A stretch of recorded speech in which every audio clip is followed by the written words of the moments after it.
Para darles una introducción a este artículo, recordaremos que en la actualidad a las personas con discapacidad no se les brinda una igualdad de oportunidades y que aproximadamente el 10% de la población mundial posee una discapacidad, por lo cual no son minoría.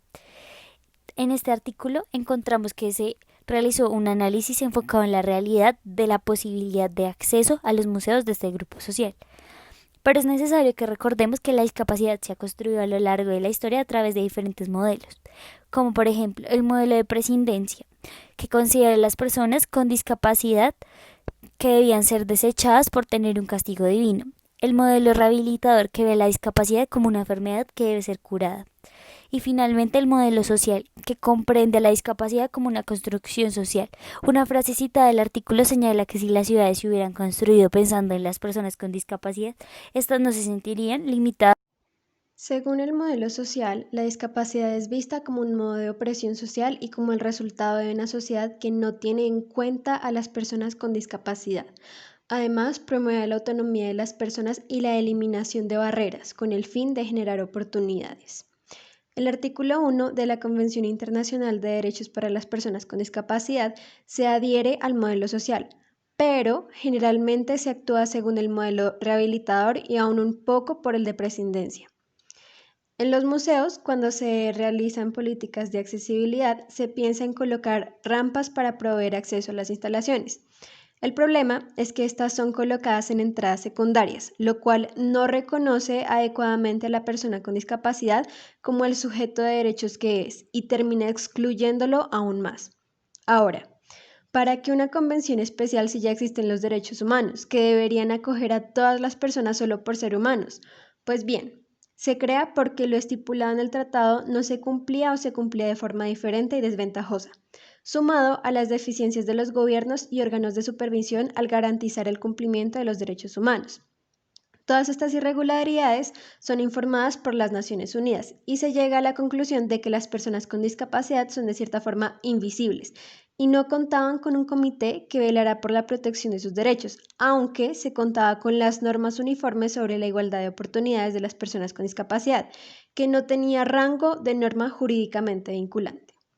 Según esta mentalidad, se puede aplicar los tres argumentos de la lógica de la enseñanza, en donde la persona con discapacidad es vista como un ser incompleto, incapaz y disminuido. Stephen Hawking, quien tenía discapacidad motora, señala que en 20 años el hombre será capaz de vivir en la Luna, en 40 años podremos ir a Marte, durante los próximos 200 años podríamos dejar el sistema solar y poner rumbo a las estrellas, pero mientras tanto nos gustaría poder ir al supermercado, al cine, a restaurantes. Es común escuchar que se refieren a las personas con discapacidad con eufemismos como personas con capacidades diferentes, personas con necesidades especiales o duramente discapacitados. El profesor Aldo Ceballos, quien es profesor de Braille, señalaba que nosotros no queremos que busquen eufemismos, lo que sí exigimos es que se nos considere nuestra calidad de personas.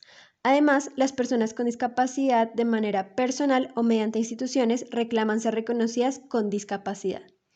Finalmente, se considera dentro del modelo social el nuevo término proveniente de España, diversidad funcional, con el que se pretende entender que las necesidades son iguales para todos, pero lo que existe son diferentes respuestas. Por ejemplo, una persona con discapacidad se desplaza en silla de ruedas, otra persona sin discapacidad motriz se desplaza a pie. En el artículo se introducen las ideas del filósofo y sociólogo alemán Axel Honneth, quien es una importante figura de la teoría del reconocimiento. Él menciona un reconocimiento negativo y un reconocimiento positivo. Honneth considera que han aumentado las dudas cuando se habla del potencial crítico del reconocimiento y dice que algunos autores, como Althusser, defienden la idea de que el reconocimiento no contribuye al mejoramiento de las condiciones de la autonomía de la sociedad o de los individuos, sino que sirve a la generación de actitudes conformes al sistema. En otras palabras, piensa que el reconocimiento es sinónimo de someterse al sistema. Con respecto al reconocimiento positivo, establece 4 premisas. Primero, reconocer como tal algo o alguien. Segundo, tener presente lo que conlleva el acto de reconocer. No basta con las palabras, sino también cómo se genera la credibilidad, cómo yo actúo ante una persona con discapacidad. Tercero, reconocer genera un fenómeno distintivo en el mundo social. Es distintivo cuando está dirigido positivamente a la existencia de una persona o grupo. Cuarto, abarca diferentes subtipos, como el amor y el respeto jurídico. De una manera de no reconocer al que está enfrente es, por ejemplo, no crear políticas inclusivas, y se coloca el ejemplo de que pocos museos tienen braille para las personas ciegas. De esta forma, Honneth refuta Althusser y establece la valoración de los sujetos.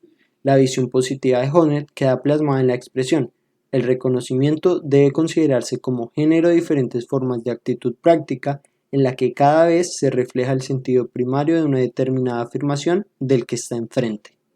En cuanto al reconocimiento positivo de discapacidad, según lo observado en el artículo, se expresa que el reconocimiento de las personas con discapacidad en la sociedad muy rara vez es positivo, por lo que se tiene que aplicar asistencialismo y voluntarismo para llegar a un fin muy importante: la autonomía. Entonces hay que hacer referencia a que si no se logra ver que las personas con discapacidad están regidas bajo ámbitos de represión, restricciones y estereotipos, va a ser muy difícil reconocerlos ideológica y legítimamente, los cuales serán métodos principales para alcanzar esa autonomía. Este reconocimiento positivo va a depender drásticamente de las políticas que se apliquen y el reconocimiento en la sociedad para garantizar su accesibilidad.